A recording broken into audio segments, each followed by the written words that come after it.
Existe muita vida após o diagnóstico de câncer. Hoje, a maior parte das pacientes e dos pacientes que a gente faz o diagnóstico de câncer num estágio inicial, eles vão passar pelo tratamento, seja cirurgia, quimioterapia, radioterapia, a terapia hormonal, terapia-alvo. Ele vai fazer o tratamento e vai voltar para a tua família tranquilo. Então, ele vai passar aí 6 meses tratando, operando, aí depois da cirurgia vê ou não a necessidade de fazer a quimioterapia nos tumores iniciais. Às vezes fica curado sem precisar fazer até quimioterapia. Então, a importância do diagnóstico precoce. Por quê? É importante todo mundo se prevenir.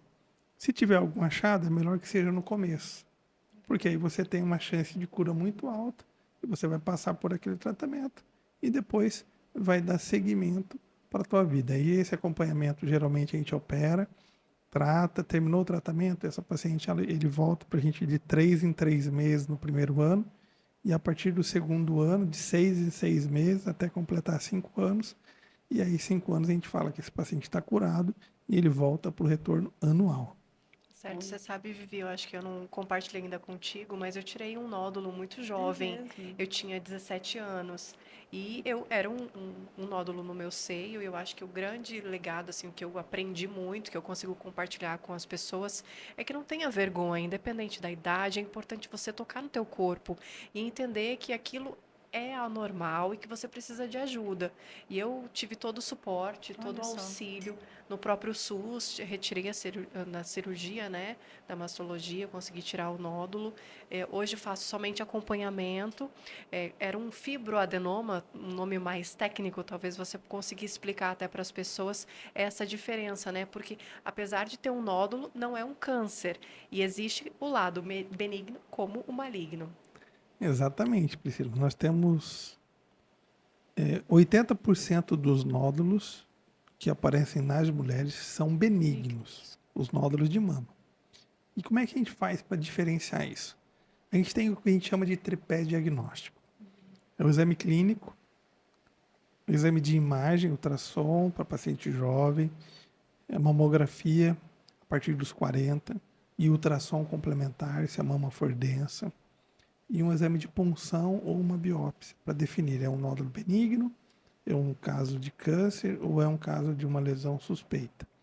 É dependendo do resultado dessa punção, do tamanho do nódulo, da característica desse nódulo, pode ser indicado só um segmento, se for um nódulo fibroadenoma pequeno, por exemplo, menos de 1 centímetro, menos que 2 centímetros, a gente acompanha. Passou de 2, 3 centímetros, um nódulo palpável, aí pode ser indicado a cirurgia, né? Aí o médico conversa com a paciente, de 2 a 3 centímetros é a partir quando a gente já pensa em fazer a cirurgia, indicar a cirurgia. E se esse nódulo for um câncer, aí a gente indica o tratamento, que aí vai depender de outros fatores, né? Além da biópsia, a gente faz o exame chamado imunohistoquímica, que a gente dosa os receptores hormonais, estrogênio, progesterona, HER2 e KE67, são nomes difíceis, mas que são muito importantes na definição da evolução do tumor e definição tanto prognóstico, ou seja, de evolução daquele tumor, se é um tumor mais agressivo ou menos agressivo, quanto preditivos de um tratamento. Por exemplo, quando eu tenho um receptor de estrogênio positivo ou progesterona positiva, essa paciente vai ter benefício em se utilizar a terapia hormonal. Então, tem um medicamento chamado tamoxifeno que a paciente usa de 5 a 10 anos no seu tratamento. Esse HER2 é uma proteína dentro da célula tumoral que a gente avalia se for positivo, essa paciente tem benefício em usar uma terapia anti-HER2, que a gente fala, que é a terapia-alvo. Então, tudo isso, além do tamanho do tumor, do tipo que aparece na biópsia, que a gente chama de tipo histológico, tamanho, a imunohistoquímica, aí depende também da idade da paciente, das comorbidades, se é uma paciente que tem uma boa saúde, que pode ser submetida à quimioterapia ou não, a gente, através dessa biópsia, da imunohistoquímica e desses outros fatores, a gente avalia o risco de recidiva local ou sistêmica, ou seja, o risco da doença voltar. Se esse risco for, de uma maneira geral, é assim, tumor menor que 1 centímetro, menor que 2 centímetros, uma paciente mais idosa, com receptor de hormônio positivo, ela fica curada sem fazer químio. Então, a gente faz a cirurgia, conservando a mama, que a gente chama de cirurgia conservadora, faz a radioterapia da mama complementar e toma um comprimidinho se for o receptor hormonal positivo. Então, essa paciente fica curada e aí Nada tão reverse. invasivo, Pois né?